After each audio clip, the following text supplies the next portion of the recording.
Amados hermanos, les saludo a cada uno de ustedes en este día, dando gracias a Dios porque Él nos da la oportunidad, el privilegio de estar juntos de nuevo para compartir este estudio de la palabra del Señor, que por supuesto trae una gran bendición para nosotros. Recuerde que estamos también preparándonos ya para lo que será nuestro culto presencial. En muy poco tiempo estaremos de nuevo reuniéndonos en este templo, en este lugar que hoy está vacío, pero que pronto estará también presente con la compañía de cada uno de los hermanos. Y por supuesto será un hermoso tiempo de bendición donde podremos gozarnos en la presencia del Señor y donde otros, los que no puedan estar, ¿no es cierto?, podrán participar desde sus casas y compartir con nosotros también este tiempo. Pero recuerde que hay cosas que hacer por amor también a usted y a los demás. Usted tiene que cuidarse, pero también tiene que cuidar a los demás.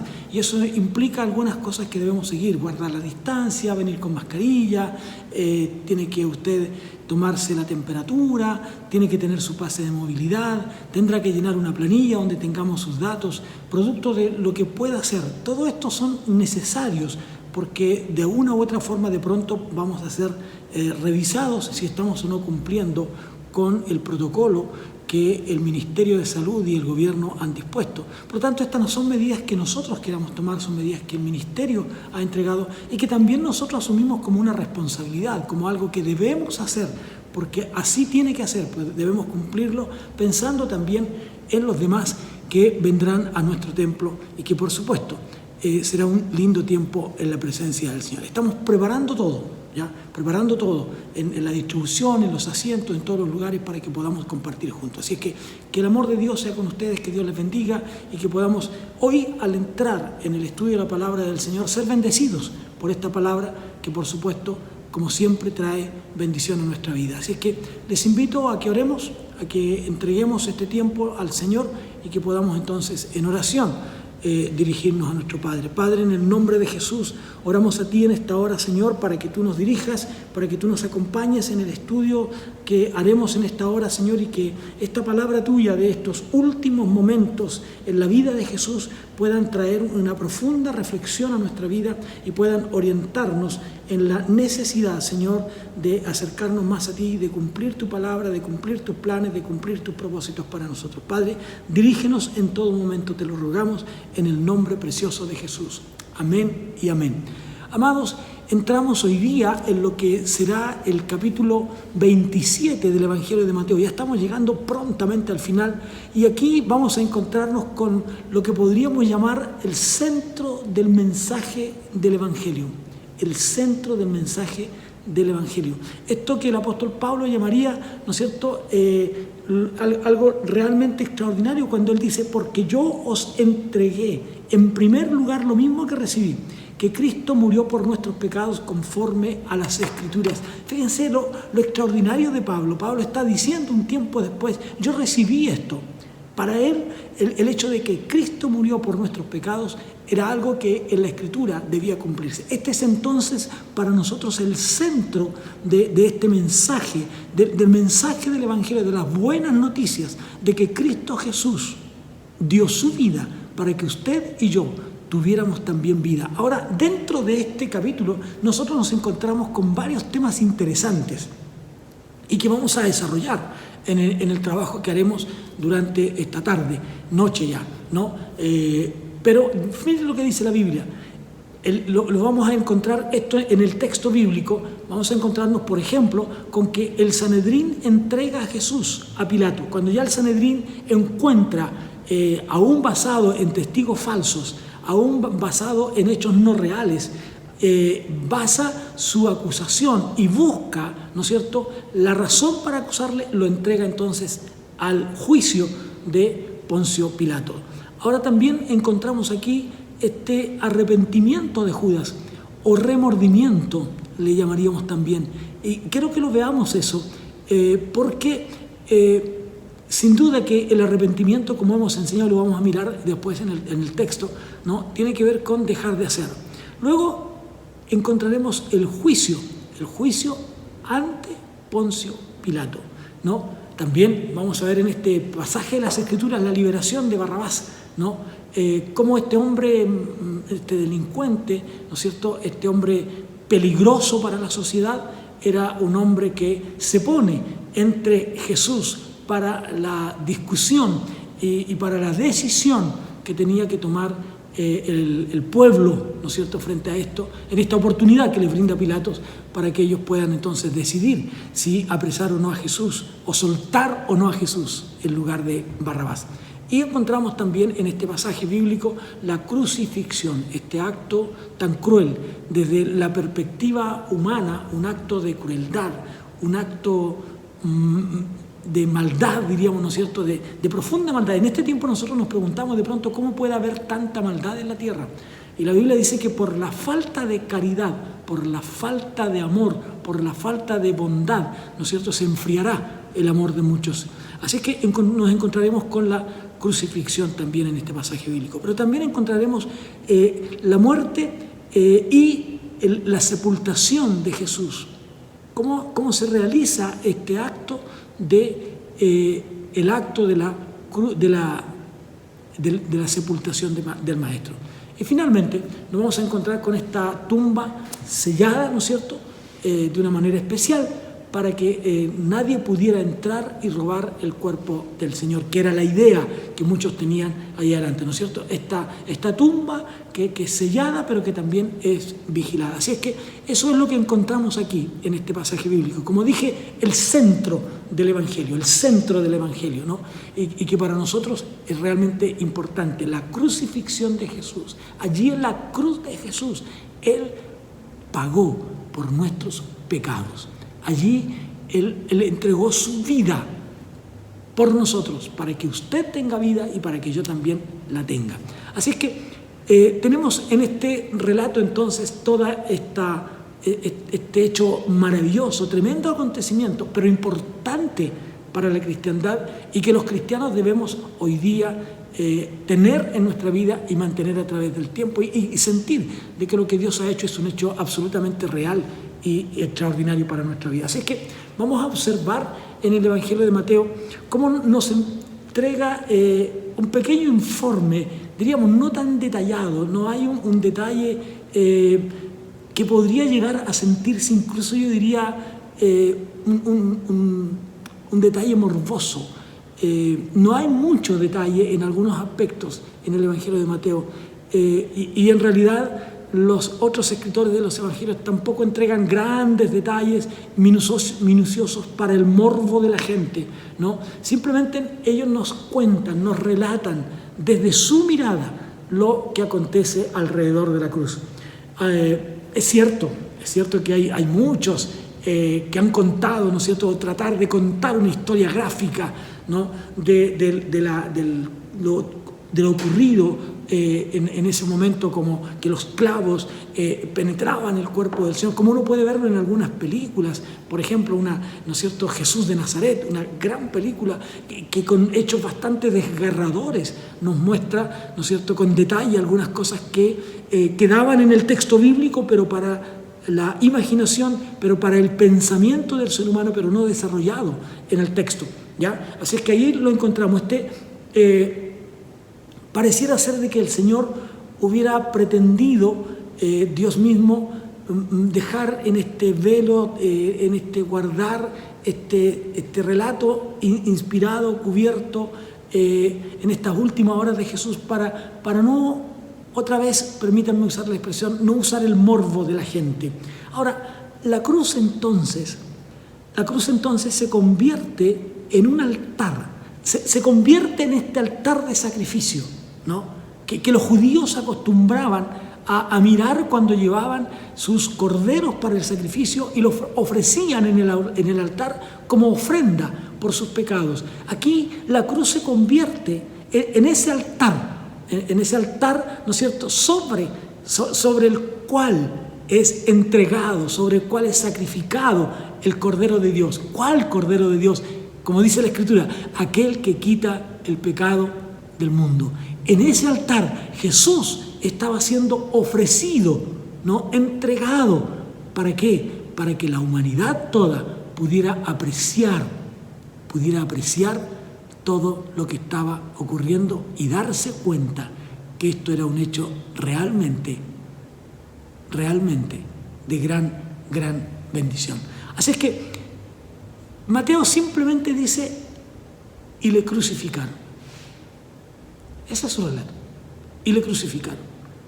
Pero en realidad, esta expresión tan breve, tan corta de Mateo, encierra toda una gran verdad y un profundo tiempo de Dios en esta ofrenda, ¿no?, por la humanidad.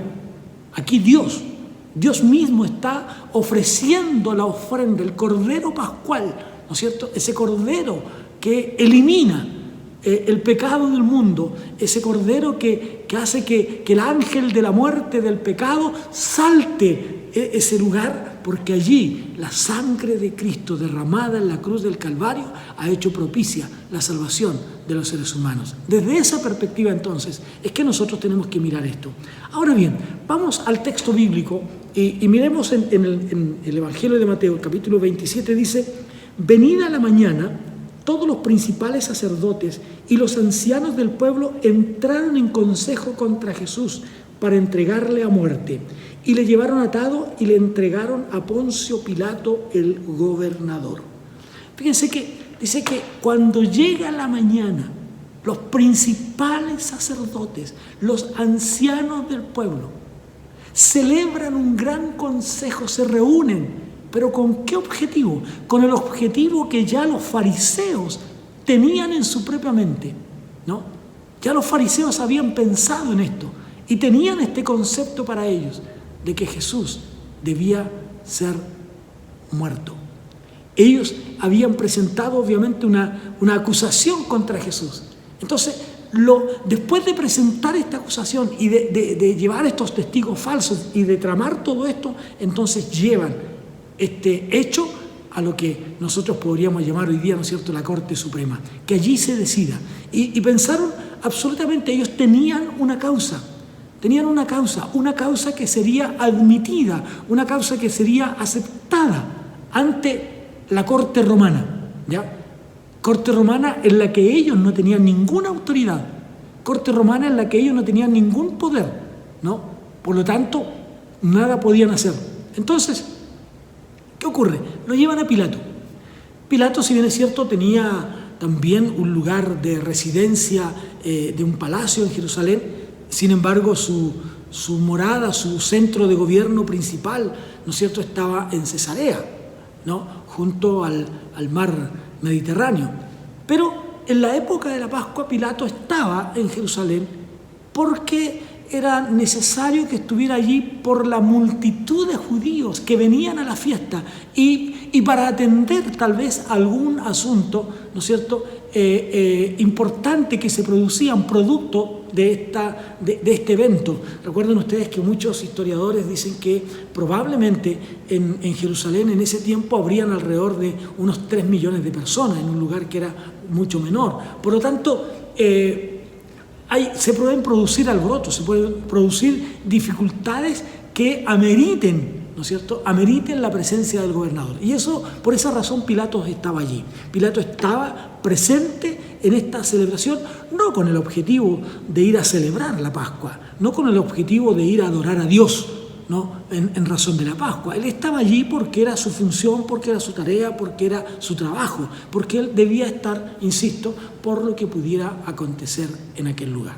Así que este relato nos introduce en lo que viene, nos introduce en el texto especial después, cuando ya aparece Judas en nuestro estudio, y dice lo siguiente, ¿no? Entonces Judas, el que le había entregado, viendo que era condenado, devolvió arrepentido las 30 piezas de plata a los principales sacerdotes y a los ancianos, diciendo: yo he pecado entregando sangre inocente. Mas ellos dijeron: ¿qué nos importa a nosotros? Allá tú. Y arrojando las piezas de plata en el templo, salió, se fue y se ahorcó. Fíjense que aquí hay un hecho interesante, que cuando Jesús llega a este lugar donde Pilatos estaba, ¿no?, cuando Jesús llega enviado por el Sanedrín y con estos ancianos, ¿no es cierto?, ya estaba allí, probablemente Judas ya estaba, ¿no?, ya estaba ahí. Por lo tanto, y llegaban a Jesús para presentarlo ante Pilato, lo llevaban para allá. y ahí estaba entonces, probablemente Judas ya había llegado. Entonces, la gran pregunta que surge aquí, la gran interrogante que nosotros podríamos hacernos, tal vez en todo esto que ya Judas había apreciado, o que a lo mejor ya había escuchado a lo menos, todo lo que había acontecido con este juicio injusto con Jesús, cómo lo habían maltratado, cómo habían puesto sobre su cabeza una corona de espinas, cómo lo habían golpeado, cómo lo habían escupido, etcétera, etcétera. Tal vez ya Judas tenía todo este panorama hecho. Entonces la gran pregunta que uno se hace es: ¿por qué Judas no se arrepiente aquí? ¿Por qué no va donde Jesús para pedir perdón? ¿Por qué no se acerca donde el Maestro? ¿No? Para pedir perdón. Y en lugar de hacer eso, en lugar de ir donde Jesús y tal vez decirle, aunque fuera al oído: Señor, perdóname, no debía hacerlo, me doy cuenta que tú eras inocente y que lo que estos hombres querían era simplemente matarte, que me equivoqué, que me confundí, yo te pido perdón por eso. En lugar de hacer eso, dice que él va donde los líderes religiosos. ¿Y qué hace? Fíjese lo que dice el texto, a mí me parece muy interesante, ¿no? Dice: yo he pecado entregando sangre inocente. Yo he pecado. Esta es la reflexión que hace una persona frente a Dios. Esta es la reflexión que hace un ser humano cuando se ha equivocado. Pero cuidado, y aquí quiero recalcar lo que dije al comienzo. Yo creo que hay que hacer una gran diferencia entre lo que es un remordimiento de conciencia y un arrepentimiento, ¿no? El remordimiento de conciencia tiene que ver con el acto de darnos cuenta que hemos cometido un error, que hemos cometido una falta, ¿no? Nos damos cuenta en nuestra conciencia. Sabemos que no hemos actuado bien, pero seguimos el curso de la historia y seguimos exactamente donde mismo. Es decir, no existe un cambio de actitud. En cambio, arrepentirse es girar 180 grados. ¿Ya? Es decir, yo voy caminando hacia allá y me doy cuenta que estoy equivocado, que estoy confundido, que me equivoqué, que erré el blanco, que pequé. Recuerde que pecado es errar el blanco, que erré el blanco, que pequé. Por lo tanto, giro y me devuelvo. Eso es arrepentirse, girar 180 grados, es quedar hacia el otro lado. Aquí uno se pregunta: ¿por qué razón es que Judas no hizo esto? ¿Por qué? ¿Por qué es que no hizo aquello? ¿Por qué es que no entregó esto? ¿Por qué no es que no se atrevió a acercarse al Señor para pedir perdón? Sin embargo, se acerca a los sacerdotes y dice: reconozco que he pecado. Reconozco que he pecado. Pero miren los textos siguientes, 6 al 8, dicen lo siguiente. Los principales, dice el texto 5, y arrojando las piezas de plata en el templo, salió y se fue. Es decir, la paga que había recibido por entregar a Jesús, la paga que había recibido por el acto, diríamos, este acto delincuencial, diría yo, ¿no es cierto?, delincuencial, este acto malvado de entregar a Jesús, ¿no? Este pago que él había recibido, decide entregarlo. Pero ya, hermanos míos, el hecho estaba realizado. Ya el acto había sido hecho. Ya él había entregado a Jesús. Lo que hiciera o no hiciera con esas 30 piezas de plata no tenía mucho sentido, a menos que él se hubiera arrepentido, ¿no? Entonces, sin embargo, él decide entregarlo, decide hacerlo, dice, arrojando las piezas de plata, las dejó en el templo, ¿no? Los principales sacerdotes dicen, tomando las piezas de plata. Aquí dice que estos hombres las toman. ¿Qué vamos a hacer con este dinero? ¿Qué vamos a hacer con él? ¿No? Ya Judas se fue.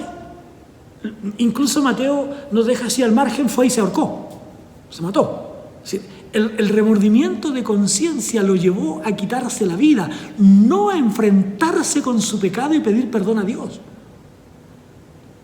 sino que su remordimiento de conciencia lo lleva a simplemente entregar las 30 piezas de plata. Y ellos dicen, ¿y ahora qué hacemos? Aquí tenemos este dinero. Entonces, ¿qué vamos a hacer?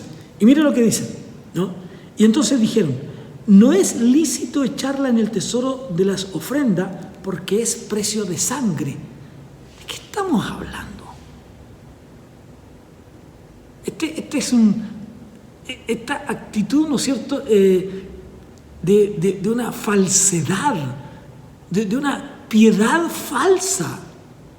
Ahora les viene, ¿no es cierto?, lo religioso, lo espiritual, decir, no podemos tomar este dinero y ponerlo en las arcas del templo, en las ofrendas. ¿Por qué? Porque es un dinero manchado con sangre. Y mire lo que nos añade el texto bíblico, ¿no? Dice, no es lícito de las ofrendas porque es precio de sangre. Con estas monedas se ha dado muerte a alguien. Con este dinero se ha comprado la vida de una persona. Entonces no es posible que este dinero lo depositemos en las ofrendas. Esta falsa piedad, ¿no? ¿Por qué? Porque simplemente es dinero manchado. Hermanos, esto realmente es importante. ¿Cómo ellos pueden actuar de una manera? ¿Cómo pueden hacer algo y decir cosas cuando en lo que están realizando es totalmente contrario? ¿Cómo no iban a darse cuenta de la inocencia de Jesús como para entregarlo al Sanedrín? ¿Y cómo el Sanedrín no iba a darse cuenta como para entregarlo a Pilato para que fuera juzgado? Esto realmente nos lleva a pensar que hay algo que no está bien, ¿no? Entonces, esto por supuesto que es un cumplimiento de la profecía, así estaba escrito, tenía que darse de esta manera, sin duda, pero tenía que ser. Ahora los textos 9 y 10 dicen, pero antes dice, y después de consultar compraron con ella el campo del alfarero para sepultura de los extranjeros, por lo cual aquel campo se llama hasta el día de hoy campo de sangre. ¿Ya? Esto estaba escrito, esto estaba hecho así. No, estaba escrito por medio del profeta Jeremías. ¿Ya? Entonces, era algo que ellos estaba, por lo tanto, hecho de esa manera. Ahora, sí tiene un significado el hecho de que Jesús estuviese presente cuando Judas vuelve con sus monedas.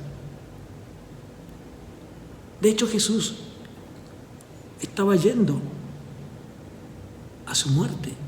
Él estaba yendo hacia la sepultura, ¿no? El Señor le había dado incluso a él la oportunidad de volver a su lado. Cuando le dice, amigo, ¿a qué has venido? En esas palabras tan sinceras, en esas palabras tan llenas de amor, de ese profundo amor, como dice una alabanza. Oh, profundo amor de Cristo, ese profundo amor, ¿no? ¿Cómo? Allí en esas palabras, amigo, ¿a qué vienes? En ese momento tal vez era el tiempo para que Judas se arrepintiera, para que no cometiera este acto de delito, de entregar a Jesús, el Cristo, el Hijo de Dios. ¿A qué has venido? Él podría haber cambiado su actitud y sin duda, hermanos, sin duda habría sido perdonado. Pero no, él continuó con esto. Y cuando su conciencia le remuerde, ya es tarde, porque ya Jesús ha sido llevado donde Anás, donde Caifás, donde el Sanedrín y ahora donde Pilatos. Ya se había abierto todo un juicio contra Jesús. Entonces, ya no había mucho que hacer. Ahora bien, fíjese usted que aquí, con esto se inicia lo que viene después, en este interrogatorio de Pilato hacia Jesús. Cómo Pilato produce un interrogatorio bastante interesante, por decirlo de una manera, ¿no? Jesús, pues, dice, estaba en pie delante del gobernador, de Pilato, y éste le preguntó diciendo, ¿eres tú el rey de los judíos? Fíjese que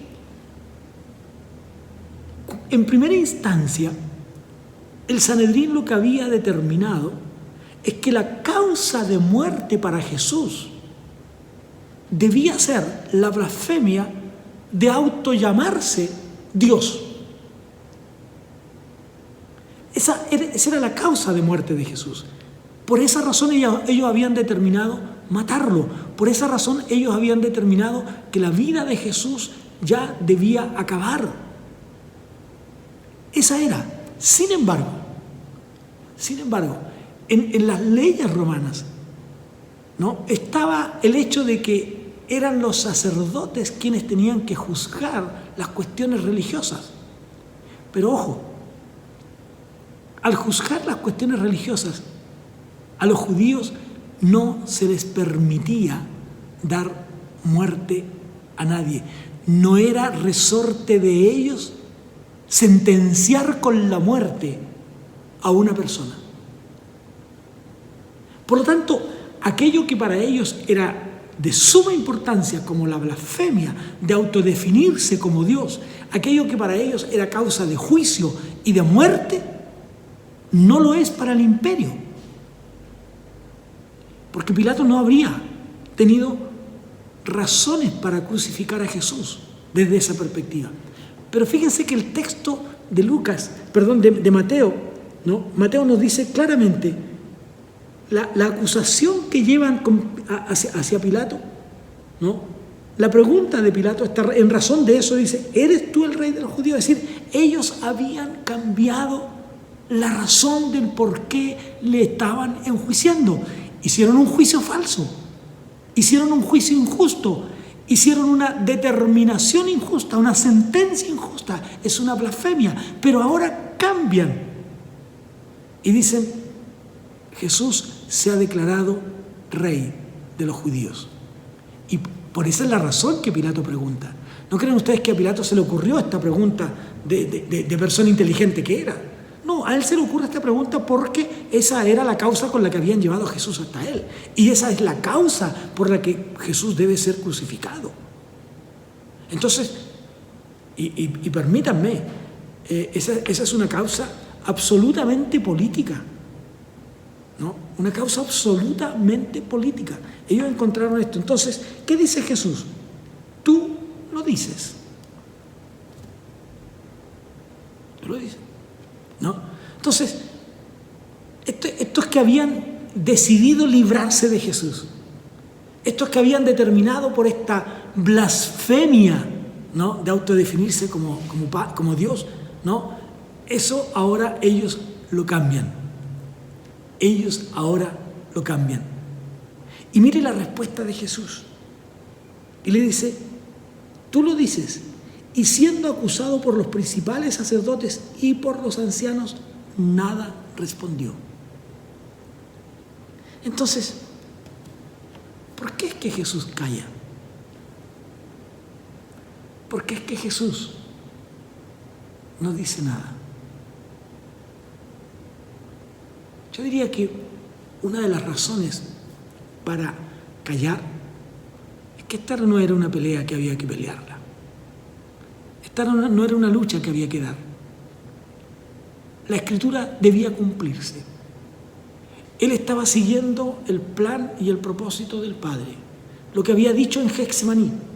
Recuerden ustedes: Padre, si es necesario pase de mí esta copa, hágase tu voluntad y no la mía. Ese acto de obediencia, ese acto de entregarse al Padre para que Él haga su voluntad por encima de la de Él, que es el acto que usted y yo debemos hacer día a día. Decirle: Padre, haz tu voluntad en mi vida por encima de la mía. Mi voluntad puede ser, mi anhelo, mi deseo, mis propósitos pueden ser distintos a los de Dios, pero se someten a los de Dios cuando yo me someto a esta voluntad. Como dice la oración del Señor Jesús: venga a nosotros tu reino, venga a nosotros tu gobierno. Nos gobernaremos de acuerdo a lo que tú decides, no de acuerdo a lo que nosotros queramos, no de acuerdo a lo que nosotros hayamos decidido, sino que se haga en nosotros tu perfecta voluntad. Entonces Jesús simplemente calla y dice, tú lo dices. Los versículos 12 al 14 dice lo siguiente: y siendo acusado por los principales sacerdotes y por los ancianos, nada respondió. Pilato entonces le dijo, ¿no oyes cuántas cosas testifican contra ti? Pero Jesús no le respondió ni una palabra, de tal manera que el gobernador se maravillaba de esto. Hermanos, ¿cómo ellos fueron capaces de presentar estas acusaciones falsas? Él decide no responder. Él era simplemente y maravillosamente el Cordero de Dios que quita el pecado del mundo. Y como dice Isaías, qué maravilloso. Yo quiero leer Isaías capítulo 53 para nosotros. Qué maravilloso cómo Isaías describe este momento. Fíjense ustedes que Isaías lo hace de una manera realmente extraordinaria. Aquí en el capítulo 53, cuando nos define aquello, ¿no? Angustiado él y afligido, no abrió su boca. Como cordero fue llevado al matadero, no abrió su boca. Inocente, puro, inmaculado, aún sabiendo lo que vendría, aún sabiendo lo que iba a acontecer, él permanece como un cordero manso que va rumbo al matadero. Es probable que algunos de ustedes hayan tenido la experiencia de ver la muerte de un cordero. Y es realmente una experiencia especial. El cordero no emite ningún ruido. Y aquí dice en Isaías, fue llevado al matadero como ovejas delante de sus trasquiladores. Enmudeció y no abrió su boca. Aquí estaba Jesús, como un cordero, siendo llevado al matadero, siendo llevado hacia el lugar del sacrificio, siendo llevado hacia el altar de los holocaustos. Habían tantos acusadores, habían tantos que gritaban una y otra vez, crucifícalo. Aquí estaba, con una corona de espina. Aquí estaba con su cuerpo lacerado por la multitud. Aquí estaba menospreciado por haber sido incluso escupido. Aquí estaba, siendo llevado al matadero, ya rumbo al Gólgota casi, ya casi con la cruz al hombro. Pero aquí está. Pero él no abrió su boca. Qué experiencia, hermanos, qué experiencia. ¿Cuántas veces nosotros hemos abierto nuestra boca más de lo necesario? ¿Cuántas veces hemos abierto nuestra boca más de lo necesario? Que el Señor tenga misericordia y nos perdone. Y que aprendamos que hay momentos en los que hay que guardar silencio. Versículos 15 y 16. Dice el texto así: ahora bien, en el día de la fiesta acostumbraba el gobernador soltar al pueblo un preso, el que quisiesen, y tenían un preso famoso llamado Barrabás. Fíjese que mientras los otros evangelios nos añaden algunos detalles de este episodio, simplemente Mateo lo que hace es darnos una versión escueta, resumida de este hecho. Si usted puede leer los evangelios después, puede apreciarlo. Ellos nos entregan más detalles. Simplemente Mateo no lo hace, ¿no? Dice, había un preso famoso llamado Barrabás. Ahora, frente a todo esto, frente a esto que Jesús había callado, frente a todo este escenario, Y tal vez a lo que otros le habían ya dicho al pasar, le informaron, mira, esto es lo que está pasando, ¿no? Pilato consideró que no habían razones. Consideró que estos líderes religiosos estaban totalmente confundidos, que no tenían ninguna base para solicitar la pena de muerte para una persona como Jesús. Jesús no había sido alguien que incitara hacia la violencia contra el Imperio Romano. No, su vida no había sido así. No había ocurrido. Jesús no había sido como otros, como Barrabás incluso. Como otros movimientos que se levantaron, como el mismo lo dice más tarde también, ¿no es cierto?, acerca del cristianismo, el mismo Gamaliel dice, han habido otros movimientos, otros se levantaron, pero cuando ellos murieron se acabó el movimiento, que era lo que pretendían algunos también, acallar el mover del cristianismo, este mover de este amor de Dios reflejado al hombre y que correría a través de todo el mundo. Ellos pretendían que esto se acabara y que esto se terminara en ese momento. Sin embargo, esto no fue así. Y nosotros lo sabemos, ¿cómo no? Si somos parte de ese pueblo restaurado y generado y regenerado por la sangre preciosa de Jesús. Entonces, Pilato no encuentra, no hay razones. Pilato se da cuenta, Pilato entiende que no hay razones para crucificar a Jesús, que no es un rebelde político, que no es alguien que esté incitando al odio, a la sublevación contra el imperio. Por lo tanto, él se encuentra con un gran problema en sus manos. ¿Qué hacer? ¿Cómo resolver esto? Esto para Pilato en este momento podría significar un gran problema. La ciudad estaba llena de gente. Si él simplemente soltaba a Jesús, el pueblo podría haber estallado con mucha violencia. Podría haber habido un estallido violento del pueblo. Y obviamente eso a Pilato le podría costar no solo el gobierno, no solo el ser el gobernador, podría incluso costarle la vida. Por lo tanto, él tenía que tomar una decisión que fuera lo más correcta. Por un lado, no producir un estallido social, político, religioso, ¿no? Sino que tampoco podía afectar su relación con el imperio, su posición frente al imperio. Él era el gobernador, él era de la confianza del César. Por lo tanto, no podría. Y allí está, en medio de este problema, ¿qué hacer? ¿Cómo lograr? ¿No? Él quería mantener la paz. Así que busca una solución y encuentra lo que para él es la solución a su dilema.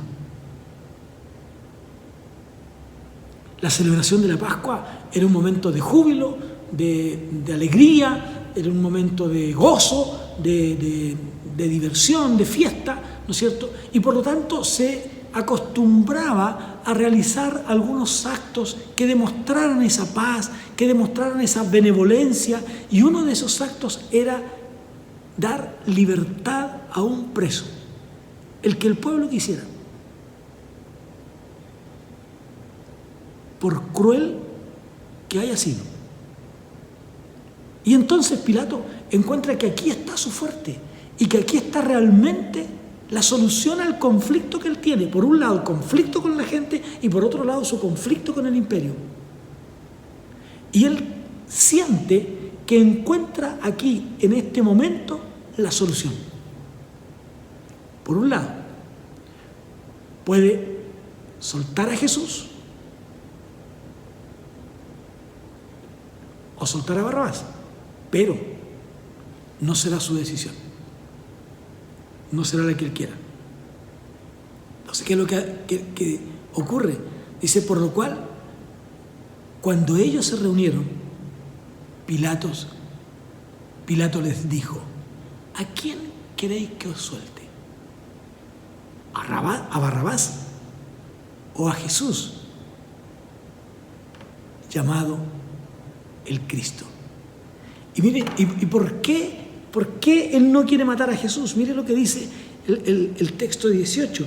Dice, porque sabía que por envidia le habían entregado. Sabía que por envidia le habían entregado.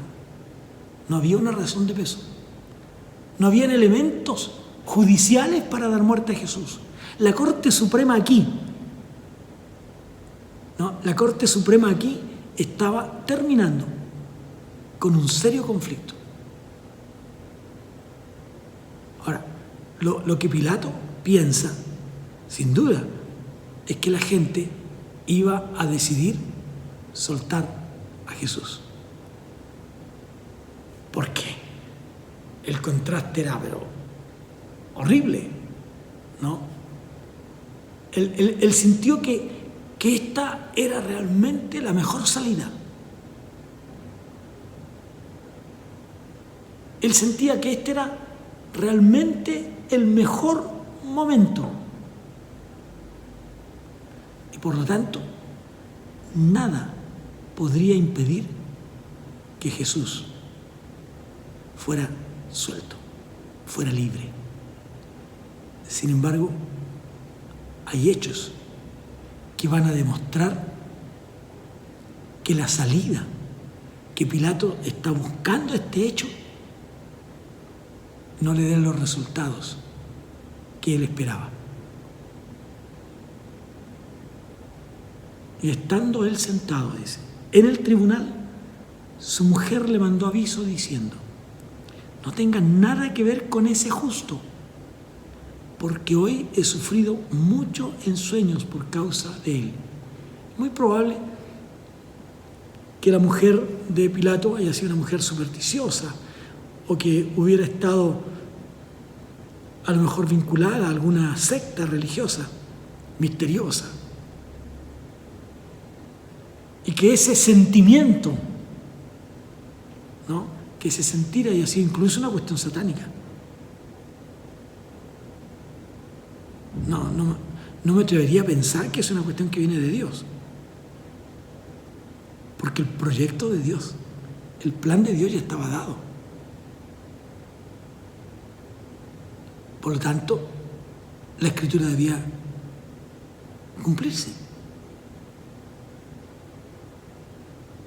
Pero esta mujer dice que no quiere que tenga él nada que ver con Jesús. Nada que ver con Jesús. Que no tenga nada que ver con Jesús. Simplemente eso. Que no haya nada que él tenga que ver con Jesús. Ahora, dice, pero los principales sacerdotes y los ancianos persuadieron a las multitudes que pidieran a Barrabás y que dieran muerte a Jesús. Y respondiendo el gobernador les dijo, ¿a cuál de los dos? No les entiendo, parece ser la idea, ¿no? No les estoy escuchando. ¿A quién quieren que crucifique? ¿A quién quieren que suelte? ¿A quién quiere que deje en libertad?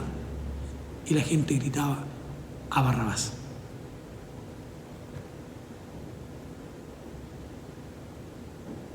Y ahí Pilato entonces se encuentra frente a un gran dilema. Amados hermanos, hemos llegado ya al final de este estudio. Vamos a continuar la próxima semana, próximo miércoles. Seguiremos estudiando este texto bíblico que nos demuestra lo cruel de todo el juicio contra Jesús. Un juicio malvado, pero que hoy más que nunca cobra vigencia en nuestra vida el hecho precioso de que Jesús, hasta el final, dio su vida por usted y por mí. Ese es el hecho extraordinario de que Jesús, hasta el final, sigue con lo que había dicho en Getsemaní. Hágase tu voluntad y no la mía. Padre, en el nombre de Jesús, te doy gracias por este tiempo precioso en el que hemos compartido tu palabra. Te ruego que esta palabra traiga conciencia a nuestra vida del acto glorioso y maravilloso de Jesús, y que por lo tanto actuemos en consecuencia con lo que creemos y con lo que vivimos cada día. Por siempre y para siempre, a ti sea la gloria. Amén. Que Dios les bendiga, que Dios les acompañe, que tengan una linda semana. Y recuerde, prepárese para nuestro pronto encuentro en el templo. Alabaremos al Señor juntos. Seguiremos las reglas, pero juntos glorificaremos el nombre de Dios. Dios les bendiga. Un gran abrazo para cada uno de ustedes. Bendiciones.